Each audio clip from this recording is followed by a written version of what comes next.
ধরো তোমার মনের মধ্যে একটা বড় গোল আছে, তুমি মোটিভেটেড, তুমি ইন্সপায়ার্ড, তুমি রেডি। হয়তো তুমি তোমার ফার্স্ট স্টেপটা অলওয়েজ নিয়েও নাও, কিন্তু কিছু সময় পরেই সব কিছু সে আবার আগের জায়গাতেই ফিরে আসে।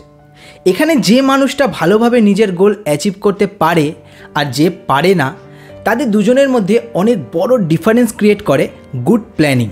ঠিকঠাকভাবে প্ল্যান বানানো আর তাতে টিকে থাকা সেই সফল মানুষদের গোল অবধি পৌঁছে দেয়। আজকের ভিডিওতে কথা হবে নিজের গোল অবধি সাকসেসফুলি পৌঁছানোর জন্য কিভাবে আমাদের প্ল্যানিং করা উচিত সেই নিয়ে। আর শুধু প্ল্যান বানানো নয়, প্ল্যান বানানোর সময় তোমার মাইন্ডসেট কেমন থাকা উচিত যাতে এমন প্ল্যান তুমি বানাতে পারো যেটা সত্যিকারের কাজ করে এবং যে প্ল্যানিং তোমার গোলকে অ্যাকশানে পরিবর্তন করে দেয়, এই সব নিয়েও আজকের ভিডিওতে কথা হবে। সবার প্রথমে কথা বলা যাক যে আমাদের বানানো বেশিরভাগ প্ল্যান কেন ফেল হয়ে যায়। তুমি বা তোমার চারপাশে তুমি এরকম অনেককে দেখে থাকবে যারা নতুন বছরে অনেক রকমের রেজলিউশন নেয়, যেমন আমি এবছর নিজেকে ফিট বানাবো, আমি এবছর একটা নতুন বিজনেস শুরু করব, আমি এবছর পরীক্ষায় টপ করব ইত্যাদি।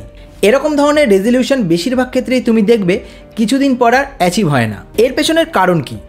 প্রথম কারণ হলো আমাদের গোল আনক্লিয়ার থাকে, সেই জন্য আমাদের কাছে একটা স্টেপ বাই স্টেপ প্ল্যানই থাকে না সেটা অবধি পৌঁছানোর জন্য।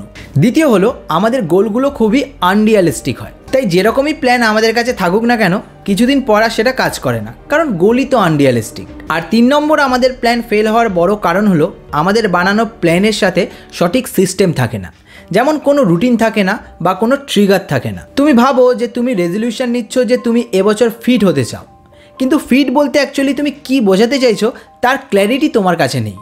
কিংবা তুমি রেজলিউশন নিচ্ছ যে এবছর তুমি একটা বড় বিজনেস বানাতে চাও, কিন্তু সেটা কিসের বিজনেস কিংবা তোমার কারেন্ট সিচুয়েশন অনুযায়ী তোমার জন্য নেক্সট স্টেপ কী হওয়া উচিত এই ব্যাপারে কোনো ক্লিয়ার আইডিয়াই তোমার কাছে নেই। যতক্ষণ না আমাদের কাছে একটা ব্যাপারে ক্ল্যারিটি থাকবে ততক্ষণ কিন্তু আমরা সঠিক প্ল্যানও বানাতে পারবো না, আর বানালেও সেটা ফেল হওয়ার চান্সই বেশি থাকবে। তাহলে কিভাবে আমরা সঠিক প্ল্যান বানাতে পারি? তোমার প্রত্যেকটা প্ল্যান ক্ল্যারিটির সঙ্গে শুরু হওয়া উচিত। যে সমস্ত টপ সাকসেসফুল মানুষেরা নিজের গোল ভালোভাবে অ্যাচিভ করতে পারে তারা তাদের মাইন্ডে আনক্লিয়ার গোল রাখে না।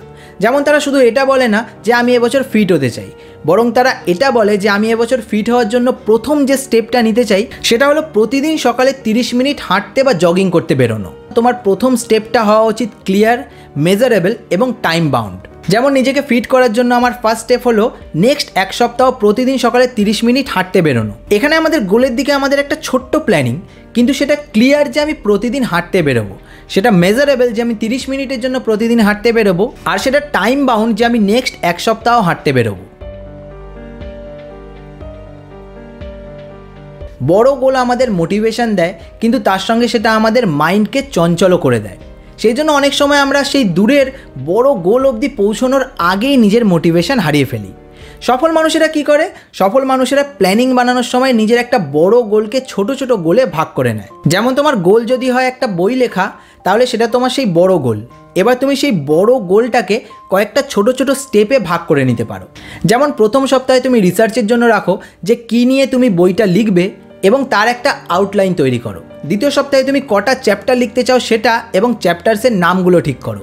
তারপরের 2 সপ্তাহ তুমি রাখো লেখার জন্য এবং তারপরের সপ্তাহ তুমি রাখো নিজের লেখাকে রিভাইজ করার জন্য এবং যদি কোনো চেঞ্জেসের দরকার হয় সেই চেঞ্জেসগুলো করার জন্য।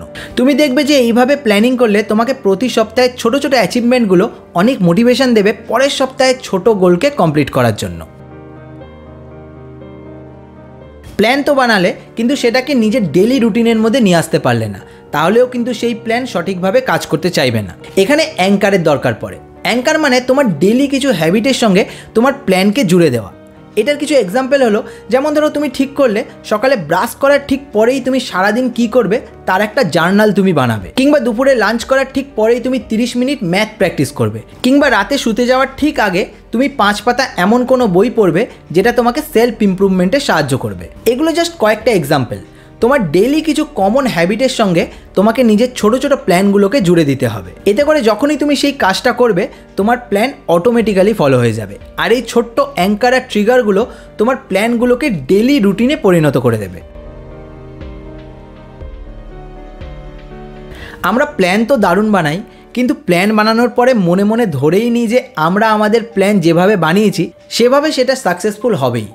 এটা অনেক সময় ওভার কনফিডেন্স থেকেও হয়, আবার অনেক সময় আমাদের ভেতরে এক কোনায় থাকা ছোট্ট একটা ইগো থেকেও হয়। কিন্তু এটা কোথাও লেখা নেই যে আমরা যে প্ল্যানটা বানাবো সেটা 100% সাকসেসফুল হবেই, তাতে কোনো অবস্টাকেল আসবেই না। বরং এটা বলা যেতেই পারে যে এনি টাইম আমাদের প্ল্যানের মাঝে অবস্টাকেল আসবে, আর সেই অবস্টাকেলের কারণে আমাদের নিজের প্ল্যান অল্প স্বল্প আমাদের চেঞ্জও করতে হতে পারে। রিয়েল ইউজফুল প্ল্যানিং সেটাকেই আমরা বলবো যেখানে প্ল্যান বানানোর প্রতিটা স্টেপে আমাদের সামনে কী সমস্যা আসতে পারে সেগুলো আমরা আগে থেকেই আইডিয়া করে রাখবো, এবং যখন সেই সমস্যাগুলো আসবে প্রত্যেকটা সমস্যাকে কাউন্টার করার জন্য আমাদের কাছে সলিউশনস বা প্ল্যান বি রেডি থাকবে। ঠিক যেমন মানি হাইস্ট ওয়েব সিরিজে প্রফেসরের কাছে প্রত্যেকটা ফেল প্ল্যানের জন্য আরেকটা প্ল্যান সবসময় রেডি থাকতো। তোমাকে প্ল্যান বানানোর সময় নিজের কাছে দুটো লিস্ট প্ল্যানের সাথে রেডি করে রাখতে হবে, লিস্ট এ এবং লিস্ট বি। লিস্ট এতে কী সমস্যা আসতে পারে সেগুলো লেখা থাকবে, এবং লিস্ট বিতে প্রত্যেকটা সমস্যার জন্য তোমার কি অ্যাকশান হবে বা সলিউশন হবে সেগুলো লেখা থাকবে। এভাবে অবস্টাকেলগুলোকে অ্যান্টিসিপেট করে প্ল্যান বানাও, দেখবে সেই প্ল্যানকে এক্সিকিউট করা অনেক সহজ হয়ে গেছে, তোমাকে মাঝপথ থেকে আর ফিরে আসতে হচ্ছে না।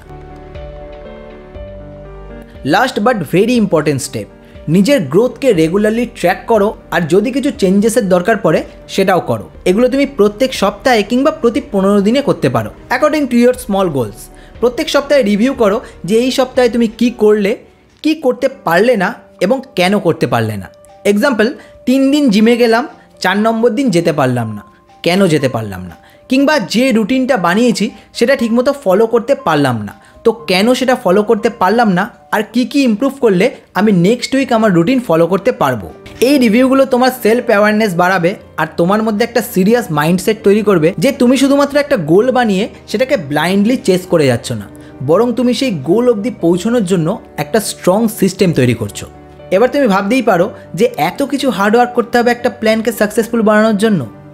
তো এক্ষেত্রে বলি, এটা প্রথমবার বা দ্বিতীয়বার যখন তুমি করবে তখন তোমার এটা অনেক হার্ডওয়ার্ক মনে হতে পারে, কারণ তুমি কমফোর্ট জোনের বাইরে গিয়ে প্রথমবার কিছু করছো। কিন্তু যখন তুমি এভাবে প্ল্যান বানানোতে অভ্যস্ত হয়ে যাবে তখন তোমার কাছে আর এটা হার্ডওয়ার্ক বলে মনে হবে না, তখন তোমার মনে হবে এটা তোমার কাছে একটা গেমের মতো, যেখানে তুমি নিজের প্ল্যানিংয়ের লেভেলকে রেগুলারলি আপ করে চলেছো। আর হ্যাঁ, ইনিশিয়াল হার্ডওয়ার্ক তো বস যে কোনো ফিল্ডে সাকসেসফুল হওয়ার জন্য তোমাকে করতেই হবে। তো এই ভিডিওর মাধ্যমে আমরা বুঝলাম যে একটা ভালো প্ল্যান সেটা নয় যা শুধু কাগজে লেখা থাকে। একটা ভালো প্ল্যান সেটাই যেটা সিম্পল হবে, এতটা সিম্পল যেটার জন্য আমরা ডেলি অ্যাকশন নিতে পারবো, এবং সেটা আমাদের ইমোশনালি কানেক্ট করবে। কারণ আমরা মানুষ, রোবট নই যে একদম থিওরিটিক্যালি কাজ করে যাব। আমাদের এগিয়ে যাওয়ার জন্য সব কাজের সঙ্গে ইমোশনাল কানেকশন দরকার পড়ে। তোমাকে অন্ধভাবে দৌড়তে হবে না, বরং কনসিস্টেন্টলি একটু একটু করে নিজের লেভেলকে আপ করে যেতে হবে। তো কমেন্টে লিখে জানিও যে তোমার জীবনের নেক্সট গোল কী, এবং সেই গোলকে অ্যাচিভ করার জন্য কি তোমার কাছে একটা সলিড প্ল্যান রয়েছে। আর যদি এই ভিডিওটা ভালো লেগে থাকে তাহলে এটা একটা লাইক ও শেয়ার করে দিও। এরকম ইউজফুল ভিডিও আরও দেখার জন্য এই চ্যানেলকে সাবস্ক্রাইব করে রাখতে পারো। আমি তোমাদের বন্ধু নীলাদ্রি, তোমাদের সঙ্গে দেখা হচ্ছে খুব তাড়াতাড়ি আরও একটা নতুন ভিডিওতে।